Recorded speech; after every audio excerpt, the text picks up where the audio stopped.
Landon Donovan says you would have had to drag Christian Pulisic off the field. Turns out, the field is exactly where Pulisic was playing on a fractured leg. That's where this story lives. The greatest American player of one generation went on his own podcast and told the greatest American player of the next one to man up. And 2 days later, a medical scan made half the people yelling look like they swung before the bell.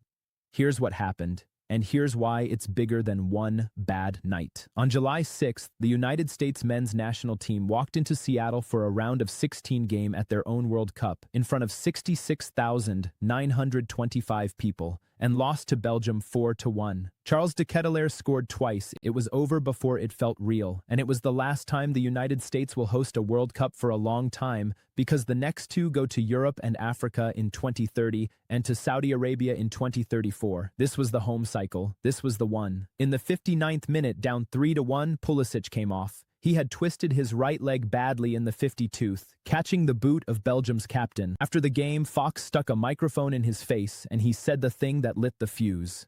"Now I have time to rest," he said, "so hopefully it'll be okay." Let that sentence sit for a second, because to a lot of Americans watching their team go out on home soil, time to rest sounded like a man already thinking about vacation. Two U.S. women's national team legends went first. Carly Lloyd on social media. "You rest when your playing career is over, period." Sidney Leroux landed 5 words that traveled the whole country. He rested the entire World Cup. And then the heavy one arrived. Landon Donovan. You need to understand who's talking here, because it's the whole point. Donovan earned 157 caps. He scored 57 goals for the national team, tied for the most any American man has ever scored. He's the all-time assist leader for the United States, a 6-time MLS Cup winner, and for 15 years, when an American kid was good, the comparison was always Donovan. He's the last man to hold the title Pulisic holds now. So when he talks about what an American captain owes the shirt, people lean in. On his podcast, Unfiltered Soccer, he didn't hold back. On coming off in an elimination game, Donovan said you would have had to drag him off the field. Then he went past the game and into the man's whole operation. He said he talks to people at US Soccer, to Pulisic's sponsors, to his teammates, to the staff and the coaches, and that in his words, people are fed up. He pointed at the circle around the player, calling out his agents, his family, his hangers-on. He said Pulisic needs to man up and tell his own reps that the way they operate isn't helping him. And he closed the door with a shrug you could hear. He is who he is at this point. That's the ultimatum. Fix the people around you or this is who you stay. Think about that for a second because this is where most channels stop. They take that clip, they slap Donovan destroys Pulisic on it, and they move on. But stopping there means missing the 2 things that actually make this story. Here's the first one. The next day the scan came back. Pulisic didn't have a sprained ankle, which is what he himself called it in the heat of the moment on the field. He had a bone bruise and a microfracture in his right leg, a crack in the bone. He had been playing on it. He came off because he couldn't go, not because he was saving himself for a beach. 4 to 6 weeks of recovery, back in training sometime in August, and the same outlets that ran the pile-on had to run a second headline. Yahoo's version said the diagnosis made his critics look foolish. So the timeline matters, and nobody is walking you through the timeline. The he rested takes were filed before the injury was known. The ultimatum landed before the scan did. And exactly one man in this whole story stood up and said it out loud. Herculez Gomez on ESPN called the reaction what it was. "It's embarrassing," he said. He also pointed out that Donovan himself got scapegoated after the 2006 World Cup, so of all people, Donovan should know exactly what Pulisic is feeling this week. Which brings us to the second thing, and this one reframes everything Donovan said.